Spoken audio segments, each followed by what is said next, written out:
हमारे इस चैनल मैथिली गंगा को लाल बटन दबाकर सब्सक्राइब करें व घंटी के निशान का बटन दबाएं ताकि सभी नए वीडियो आप तक तुरंत पहुंचे बिल्कुल मुफ्त।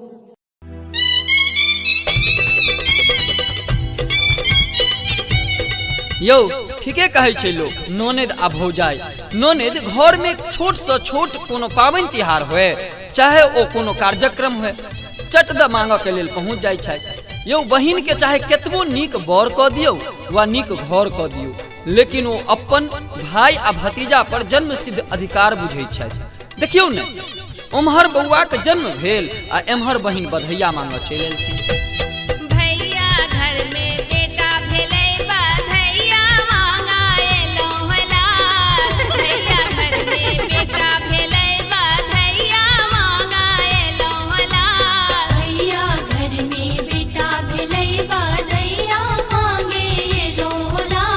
भैया घर में बेटा भेलै बधैया मांगे एलौ हला। भैया घर में बेटा भेलै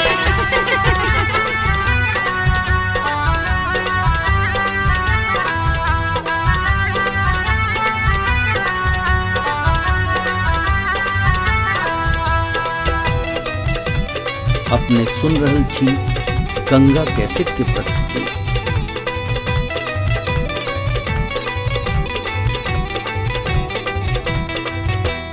अंगना में ठाड़ भैया भौजी सब पूछथिन की बहिनी अल्ली होला।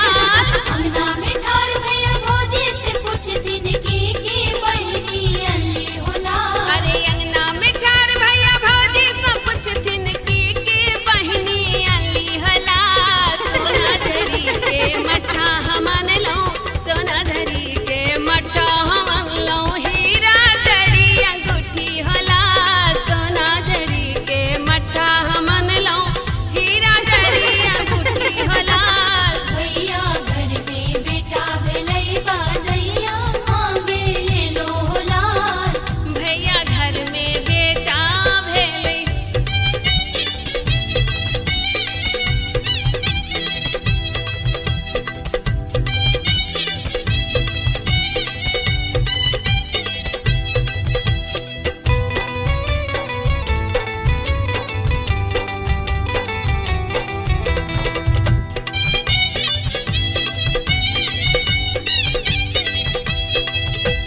रेशम जड़ी के कुर्ता हमन लौ, मखमल जड़ी के टोपी होला। रेशम जड़ी के कुर्ता हमन लौ, मखमल जड़ी के टोपी होला। अरे रेशम जड़ी के कुर्ता हमन लौ, मखमल जड़ी के टोपी होला। सिल्क जड़ी के साड़ी जयन लौ, सिल्क जड़ी के साड़ी जयन लौ, भौजी के पहिरे बन होला। सिल्क जड़ी के साड़ी जयन लौ, भौजी के पहिरे बन होला। भैया घर में बेटा भेलै बधैया मांगे एलौ होला। भैया आंगन में भतीजवा जन्म लेला।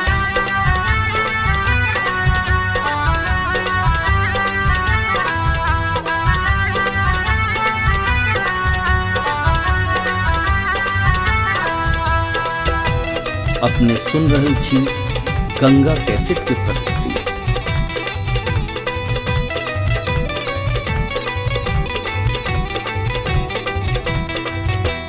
खादी जड़ी के साड़ी जयन ली, भौजी हमरा पहिरेली होला।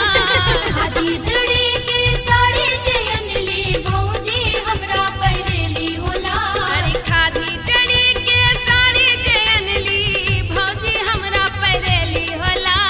साया के बदला 100 रुपैया, साया के बदला 100 रुपैया, मूड़ो में डर लगले होला। साया के बदला में 100 रुपैया, मूड़ो में डर लगले होला। भैया घर में बेटा भेलै बधैया मांगे एलौ होला। भैया घर में बेटा भेलै बधैया मांगा एलौ होला।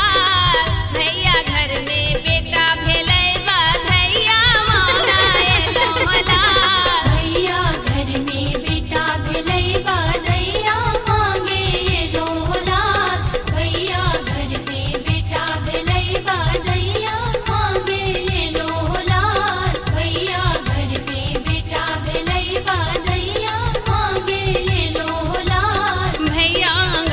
भतीजवा जन्म ले ले